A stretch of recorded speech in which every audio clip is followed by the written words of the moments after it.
Stability and Reform in Egypt, next on International Focus. The Institute of World Affairs at UWM and Milwaukee Public Television present International Focus, a global magazine linking Wisconsin and the world.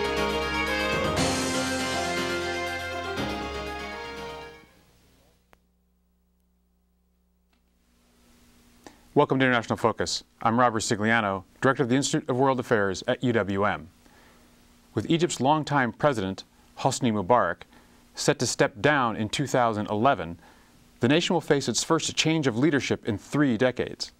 Opposition leaders and human rights activists, both in Egypt and abroad, are pressing for major political and social reforms.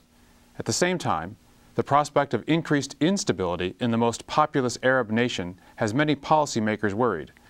To help us explore the delicate balance between reform and stability in Egypt in the post-Mubarak era, we're joined by Amal Hamanda, a political scientist from Cairo University. She is currently a Fullbright Scholar in residence at Lehigh University, where she's teaching a course on democracy and civil society in the Middle East. Amal, welcome to International Focus. Thank you. Before we turn to this idea of stability and reform in Egypt, I'm wondering if you could help us understand what I think is almost 2 personas of Egypt. Egypt, in terms of its external relations, is quite assertive within the Arab and Muslim worlds, and even a risk taker in terms of its relationships with Israel and mediating between Israelis and Palestinians. Internally, it's criticized for being too conservative, even undemocratic. And I'm wondering if you could help us understand those 2 personas. First, maybe externally, what are Egypt's interests that underlie its policies in terms of its external relations? Well, to start with, I don't think that the Egyptian government is a risk taker on any level. It's pro-status quo. So if you examine the Egyptian-Israeli relationship, it didn't start with Mubarak. It started with ex-President Sadat when he signed the peace treaty with Israel in 1979. And ever since Mubarak assumed to power, he's declared and many times assured policy that he's pro-status quo, pro-stability in the region. So if you remember the Kuwaiti crisis in the early 90s, the endless number of messages he sent to Saddam Hussein urging him to stop the occupation, to reason with the international demands and stuff like that. It's not really a risk taker. But as far as the Egyptian-Israeli relationship, we have a peace treaty with Israel standing ever since 1979, and we're committed, the Egyptian government is committed to preserve this treaty, and because of its regional status and its being the largest populated country in the Middle East, and the one with the first diplomatic relationship with Israel. Somehow it's not forced, but it doesn't have another choice. But it's in that relationship. Yeah, it's there. And actually, I think there is a lot of rising regional actors are trying to challenge the Egyptian role now. Examine Qatar's last stand on the Gaza crisis in the last couple of months. Iran attempts to extend its influence in the region, and the Saudis up till this moment trying to coordinate with the Egyptian, but at one point it's done on the expense of the Egyptian regional influence. So I think the Egyptian government now is trying to preserve what it has. And does that include preserving a certain position within the Arab world? And I know its position in the Arab world is also somewhat defined by its relationship with the United States and having a fairly close, at least cooperative relationship with the U.S. Help us understand where Egypt fits into the relationships among the Arab states in the region. Well, this is very controversial because on one level, Egypt is the second recipient of American aid in the region after Israel. So this would put her on a leverage against the rest of the Arab countries. But on another level, you have the Saudis, you have the Kuwaitis, who have strong ties, strong economic ties in the United Arab Emirates, who have strong ties with the American administration in terms of oil and stuff like that. So it's very, at one point, the Egyptians seems to be more close to the American administration, but on other instance, we seem to be a little bit distant. And if you examine how the American administration is responding to human rights violation in the region in general, and how the American administration is sometimes they're willing to criticize the Egyptian government for violation of human rights, but in cases of Saudis or the Kuwaitis, the American administration seems to be a little bit ignoring the idea or downplaying the file of human rights. So I'm wondering if in that respect, Egypt, which has maybe gone further down the road to democratization than, say, Saudi Arabia or Kuwait, actually has higher expectations put on it by the United States, the Europeans, and others. Well, some observers would argue that Kuwait had made greater progress than the Egyptians. For the Saudi, definitely were far ahead of them in terms of opening up the system, allowing relatively considerable levels of freedom of expression and political rights and stuff like that. But some would argue that the Kuwaitis are doing a much better job without the European or the American pressure being exerted on them. And what role has oil played in Egypt's relations externally? It doesn't seem to be as defining a factor, say, as perhaps for, say, Saudi Arabia. Yeah. I'm not in favor of putting extra emphasis on the oil factor in the Egyptian foreign policy, because comparing the numbers of production of Egypt and other Arab countries, it's almost insignificant. So I'm not in favor of putting this strength on this element. I think it's more important about Egypt is that its ability to play a role in the regional setting and redrawing of the map in the region, its ability to mediate between the Israelis and the Palestinians, and its ability to continuously convincing both parties to sit together regardless of the outcome. Mm-hmm. But it seems that they're successful, the Egyptian government is successful to bring those parties together. And if you look forward, say over the next decade, is Egypt likely to continue that policy to try to keep stability and status quo for itself in the region? It depends on how the domestic setting is going to work. I think it's a mutual process. The domestic setting, if it gets more stabilized, more stabilized in a term of more democratized, more productive, more connection with the people, I think this would help them, the Egyptian regime, to work on better terms on the regional level, and vice versa. In terms of stabilizing the region, it seems a very deceiving concept, because what do you mean by stabilizing the region? Stabilizing the region meaning that you're putting extra influence played by the Israelis or the Americans, or you're ready to tolerate a greater role played by Iran, or you're ready to accept and live with a new balance of power that puts Egypt on top but not distant from the rest of the Arab world. So it's kind of troika leading the Arab world. And the troika being? The Egyptians, the Saudis, the Kuwaitis. Yeah. So you mentioned the relationship between the domestic policy and sort of foreign external policy for Egypt. Help us, I know we can't summarize 30 years of Egyptian history in a few minutes, but help us understand where the current Egyptian sort of internal political, social environment. So what are the defining characteristics of the internal aspects of Egypt? Where to start? So it is a difficult question. Yeah, it's, well, I think after more than 24 years of Mubarak's regime, I think we are now at the doorstep of a new social contract, social, economic, political contract. Back in the 80s, when Mubarak assumed power, he seemed a very promising person, a very opening up. Actually, he opened his years by releasing people from prison and receiving them at the presidential palace. So it raised a lot of hopes that these years are going to be more democratic in true sense, not in cosmetic sense. But with years passing by, it seemed that the political situation is getting more and more stagnated, and it's getting more and more closed, and there is this vicious alliance between politics and economics. Those economically powerful are becoming politically powerful and vice versa. And this in terms have kind of closed the political elite. It's becoming close to those who are part of the establishment, or who are ready to cooperate with the establishment. No one from outside is allowed in.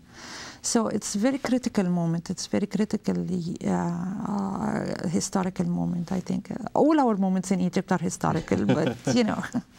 So it's interesting, and you look at places like India, China, where the global economic activity has really driven a growth of a powerful sort of upper middle class that's put pressure on those governments, and to what extent is that what somewhat of what you're referring to? Is that becoming a force in Egypt too? The middle class? Yeah. This is no, I don't think so, because as a result of the economic policies adopted in Egypt in the last 20 years, we're witnessing a shrink in middle class. So middle class is almost disappearing. We're now getting more and more people being more poor, and the very few becoming richer. So what we hope, what political scientists usually hope for, a strong and extended middle class that would secure and guard the stability of the system, is vanishing in Egypt anyway. So this is why this is a critical moment, because the confrontation, the expected confrontation between a poor majority and a rich minority is not expected to be peaceful. And is that fed into somewhat of the fears of the rise of rising political opposition movements that are maybe more tied toward more populist, more aggrieved sort of populations in Egypt? Is there a fear from on the government's part of a rising, more radical political opposition? If by radical opposition you mean radical Islamic opposition? Not necessarily Islamic, or just more generally political. I think it's anarchic opposition groups. It's not going to be ideologically motivated, and this is the fear, because at least if you have an ideological movement, then you can reason, you can debate. But if it is something with anarchy tendencies, how do you reason with this? How do you make sure that there is a way out of whatever you're dealing with? This is a fear. We've got just about a minute or so before our break. Help us understand kind of the current political establishment now. So President Mubarak is firmly entrenched. We'll have elections in 2011. What is the next sort of 2 years likely to be like in terms of Egyptian political environment in Egypt? Well, regardless of the continuous announcement by President Mubarak and his son that neither of them have any intention of Gamal Mubarak running for presidency, I think there is a swift preparation for him to become the candidate for presidency in 2011. The political opposition in Egypt, some of them has focused so much on Gamal Mubarak as a person, and they reject the idea of succession to his father. But others have elaborated more on the idea it's not the person that matters, it's the policies. regardless of Gamal Mubarak coming to power or whoever coming to power, it's more important to redraw the political, social, economic relationship into the Egyptian regime in a way that it would make it more democratic, more open, regardless who's in the office. We're going to take a break in just a moment. I want to maybe ask you to help us define more the potential for this new social compact that you mentioned earlier. Okay. To our viewers, we'll be back in just a moment on International Focus. The Institute of World Affairs presents our community with a range of public programs relating to global issues, U.S. foreign policy, and the world economy. For more information about the Institute of World Affairs, call 414-229-3220 or visit our website at www.iwa.uwm.edu.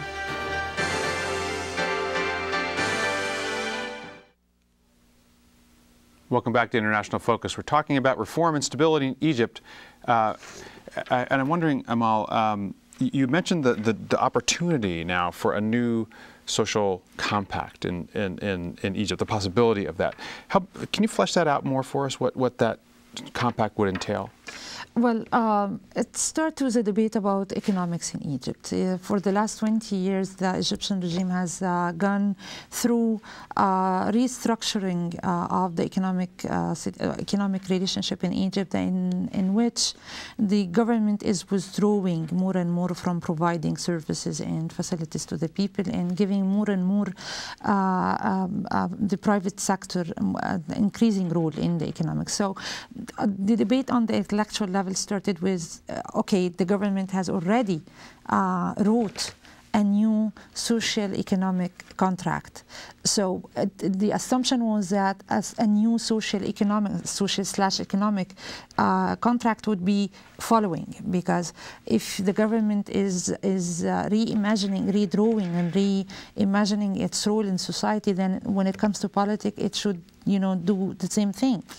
Not withdraw in a sense, but step back and allow different political forces, different political parties to work, to extend, to interact in a more free environment and eventually more democratic features into the system. But this is not the case. This is the hope. This is not what's happening.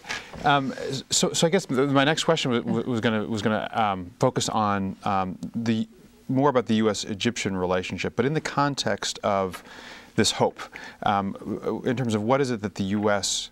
could do to help bring about that kind of change? Well, I think it's very hard to advise what the U.S. can do, because what the U.S. have done so far is that they have pushed for further political reforms. And the way the Egyptian government responded to this pressure was merely adding more cosmetic features to the system, as for the constitutional amendment that took place in 2005. In 2005, President Mubarak, he denied that he's doing this as a response to international pressure, but it was part of the story. But he announced that he will go for amending the constitution in a way that would allow different candidates to run for presidency. And it was a major shift, a major shift in theory. But when it came to practice, down to earth, it was another phase. Nothing. It's like old wine in new bottles. So nothing really changed. So I think it's very hard, in the sense why it is hard to advise. But if the American administration is willing to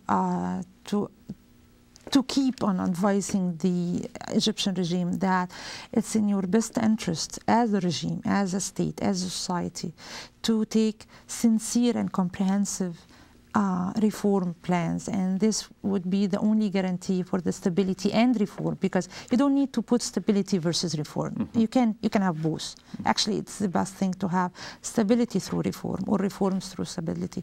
So if the American administration is going to advise, not pressure, but advise, because if they pressure more, I think the Egyptian administration would respond, but not in a sincere way. Well, it seems as though the U.S. policy toward Egypt has kind of been, has been putting stability and reform, or not necessarily in opposition to each other, but they've kind of gone for one or the other. So on the one hand, it's doing things to help stability. On the other hand, it's criticizing the human rights records or keeping up political prisoners or torture by way of trying to push for reform. So has it, from the Egyptian perspective, does it seem that sort of schizophrenic in terms of U.S. policy, either going to one end or the other? Yeah, it seems that the part the American administration is doing in favor of reform is not sincere, because sometimes what seems as pick policy by the American administration, they pick a file and they criticize the Egyptian administration on, and in the second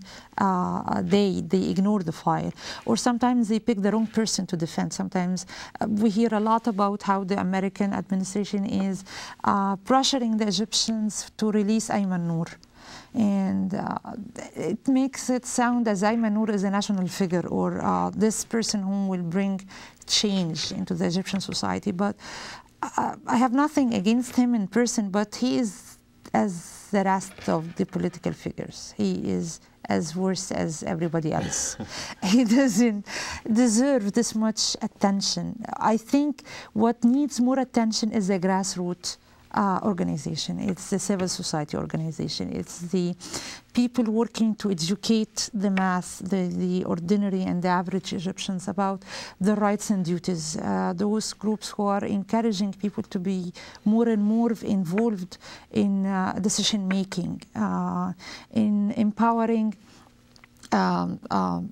teachers, faculty members, students, and those groups, not the political factions. Is it sort of generally developing, further developing of various civil society organizations, various grassroots organizations?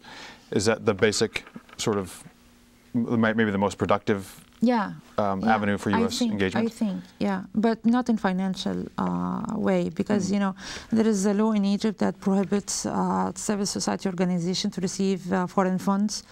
But providing the example, providing technical support, training sessions, stuff like that would be greatly. I'm also assuming this is you're looking at a fairly long-term process. This is not a short-term to see results in a few months or years, but it's a longer term. I think that would be more stable in the long term. The short term would bring short-term results, but you cannot sustain them. We were talking earlier before we began about the high level of expectations that come with the Obama administration, certainly here in the U.S., and you were saying also in Egypt too. Can you talk somewhat about how Egyptians are viewing the potential for the new Obama administration? Well, the Egyptians are expecting President Obama to make miracles as much as the rest of the world are expecting him to do. But at least they expect him to fulfill his promise of change. The campaign message was always about bringing change not only into the U.S. but to the world.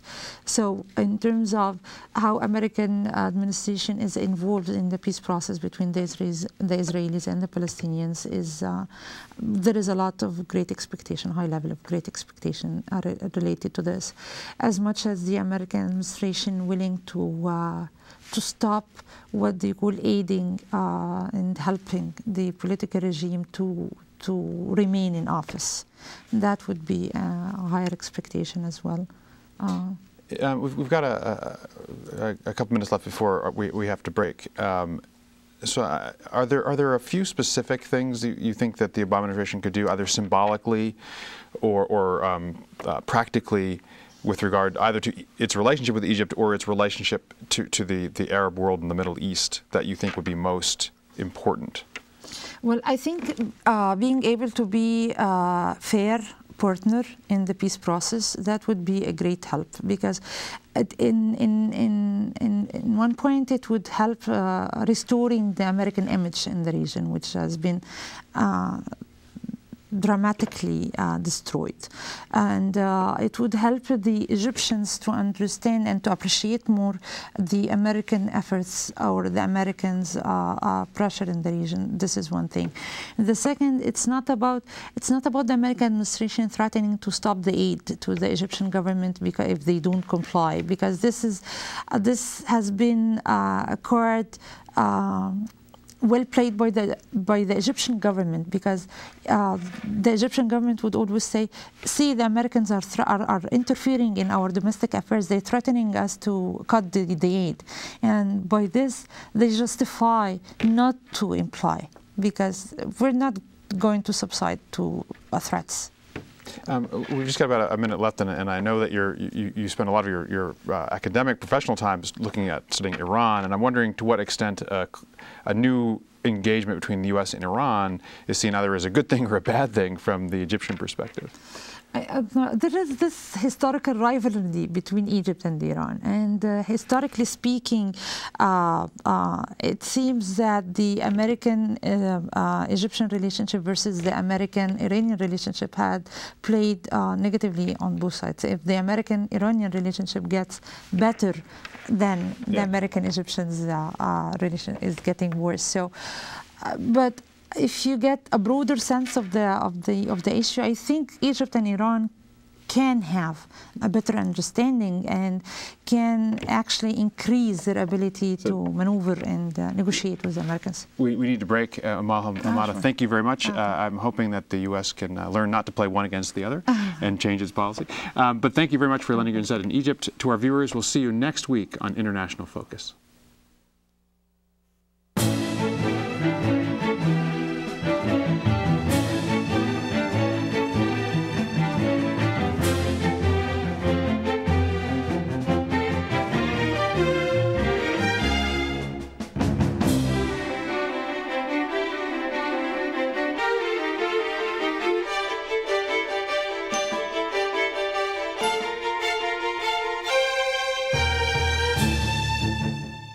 For information about the Institute of World Affairs and its many programs, or to become a member of the Institute, call 414-229-3220 or visit us at our website,